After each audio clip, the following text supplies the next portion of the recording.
I want you to close your eyes and think about things that you never thought would work well together but turned out to be perfect. I'm talking about Tom Brady and Bill Belichick. I'm talking about AI SpongeBob characters singing. I'm talking about pineapple on pizza. Okay, maybe not that last one, but you get the idea. So, when Palworld came out, it was no surprise it would be another one of these perfect combinations. You got Pokemon, you got Ark, and you got this. And to say that I played this game a little bit more than most would be a little bit of an understatement.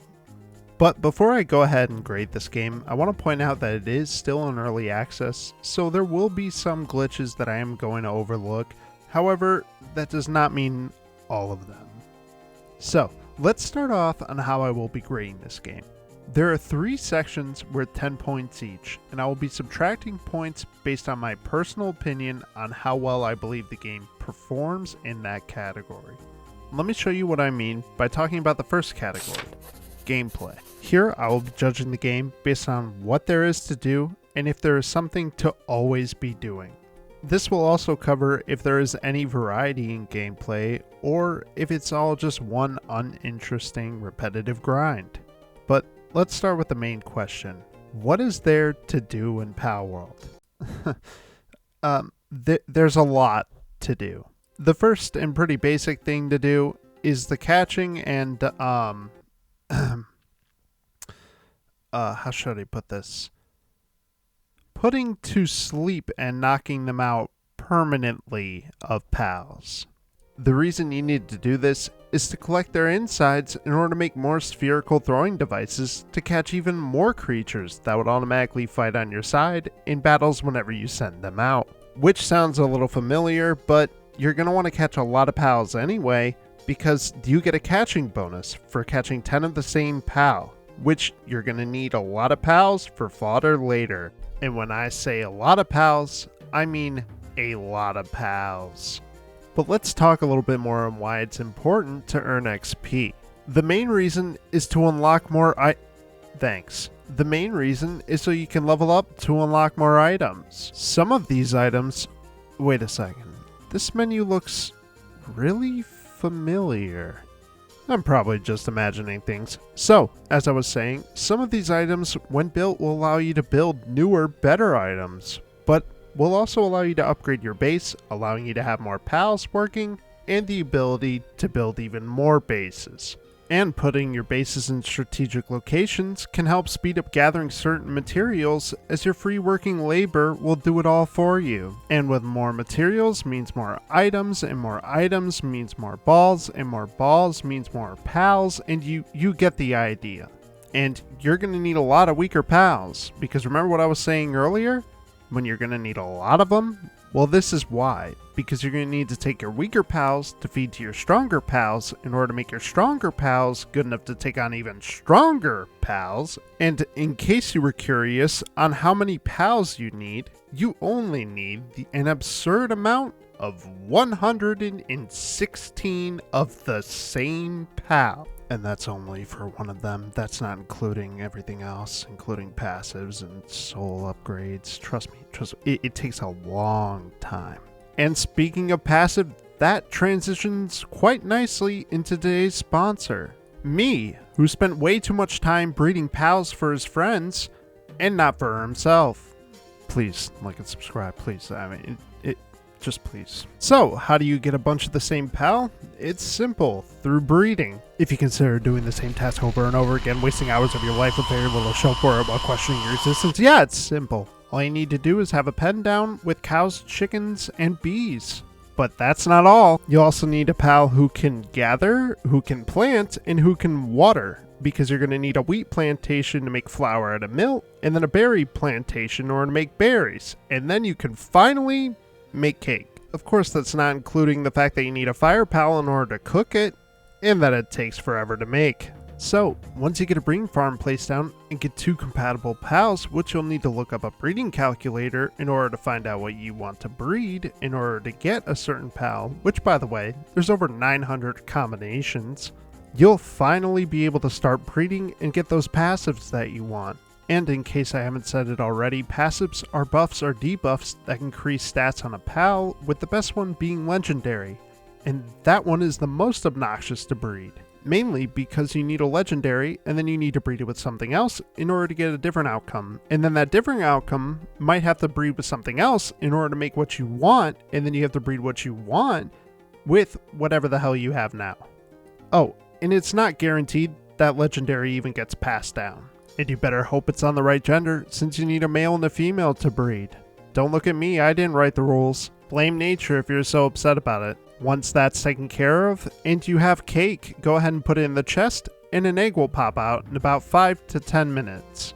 Then take that egg to an incubator, and depending on the size, it'll take about 5 minutes to an hour to hatch, in good conditions. Notice how I said good conditions? That's right, ladies and gentlemen, if you didn't wait long enough already, you can wait even longer. This is because certain eggs will hatch, and I say this word loosely, faster based on the temperature outside. However, that even when the egg says it's in perfect condition, it's not always accurate, and sometimes can in fact be twice as long. But I'll go over all the pains that we're breeding in the next section.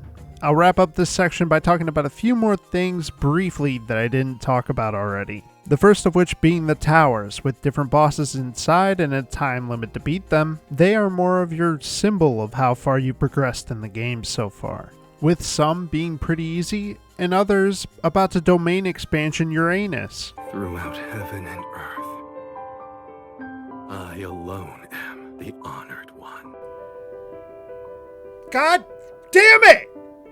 I'm gonna lose my mind trying to kill this. Let's go ahead and move on from that. The last two things I really want to talk about is collecting the life monk, whatever, the statues around the map, which can help increase catch rate. And there's always raids going on at your base because why not? So, without a doubt, there is a lot to do in Palworld. Like, so much. There's always something to be doing. However, in my opinion, and in terms of gameplay, I think it deserves an 8.5 out of 10 for this category. The main reason I think this is fair is because while there is a lot to do, it eventually becomes a repetitive grind in my opinion. Everything you do after level 43 just feels like a boring task to try and keep on leveling up, and breeding becomes a must in order to progress with the towers or catching legendaries, which just turns into being AFK while pals breed and eggs hatch. I could easily give this game a 10 out of 10 if maybe the breeding times and the hatching times were half of what they are, and the XP to level up past level 45 wasn't as high as it is. But overall, I really do enjoy this game. I have a lot of fun playing it, but now it's time to move on to those pesky glitches. The next section I'll be covering is mechanics. Here, I'll talk about if there are any main glitches that can't be overlooked. Aw, look, they're dancing. I should note, as I said earlier, this does not include small little bugs here and there, like your own pal attacking you for some reason, but also not doing any damage, so I guess it's not a big deal, but is something that they should look into fixing in the future. But rather, what I'm going to talk about here is the glitches that are very obnoxious and very consistent. I should note that I don't think this is a feature. This is the only time it's ever happened to me, so I don't know if this is something they intended to have happen or what, but I'm going to consider it a glitch anyway. There were two main glitches I really encountered. If you don't count the one time I fell into a hole and kept dying to lava at the bottom, that was fun.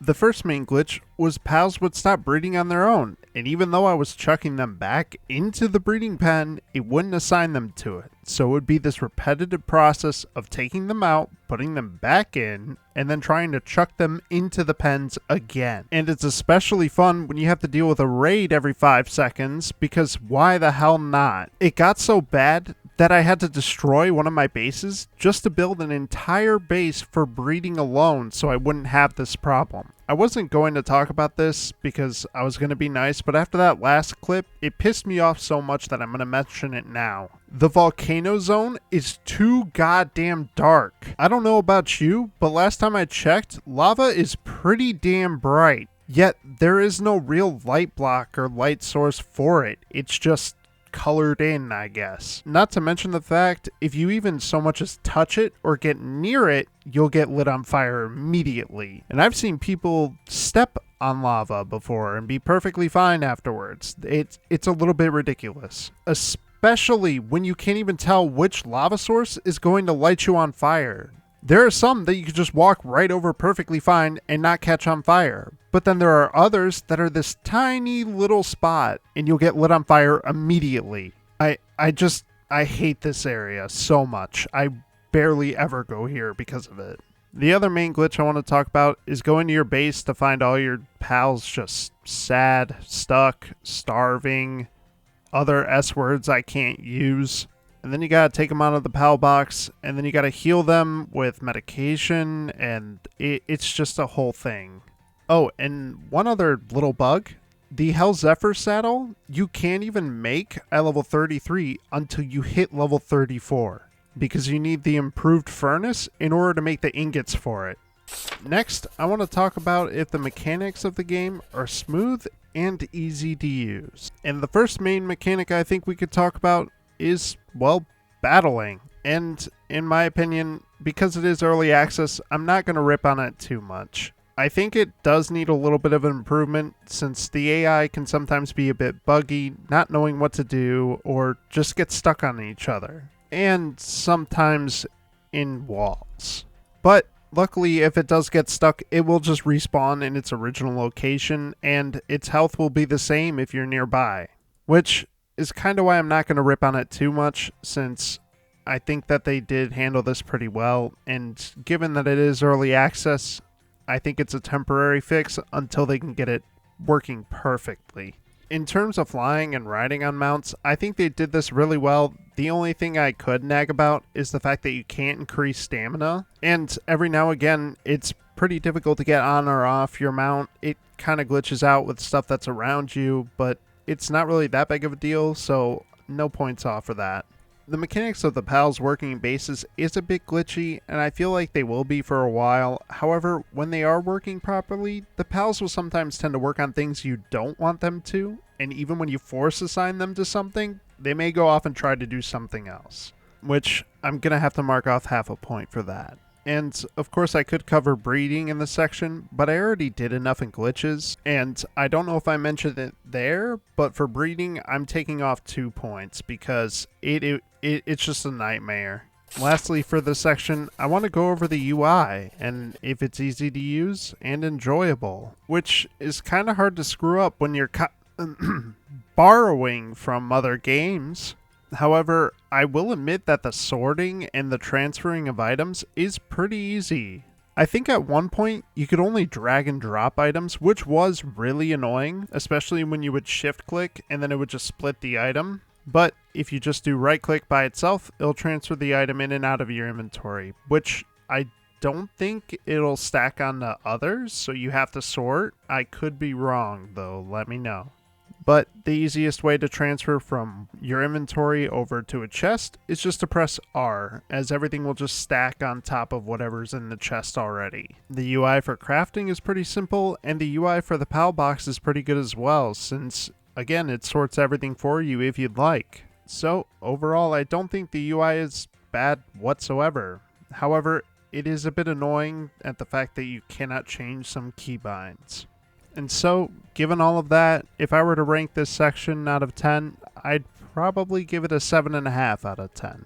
I'm sure a lot of this stuff will be fixed in the future, but as of right now, it's kind of hard to overlook some of it, even though it is early access. Maybe I'll come back to it in the future and give it a better grade, but I think for mechanics, it deserves a 7.5 out of 10.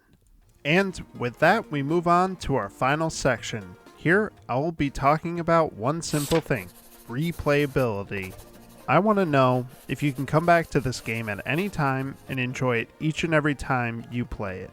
Kind of think of it like that 2-week Minecraft addiction you get. Well, the answer is pretty obvious. Yes, I think replayability is going to be our first and only section that is a 10 out of 10. You can come back to this game and do basically everything completely different, from using different pals, from building bases in different places. I think you could easily come back to this game and enjoy it each and every time you play it. So let's take a look at our list one more time and see how this game did as a whole. For gameplay, we gave it an 8.5 out of 10. For mechanics, we gave it a 7.5 out of 10. And finally, for replayability, it got a 10 out of 10, leaving us with a total game score of 26 points out of 30, or an 86%. So, is Palworld a good game?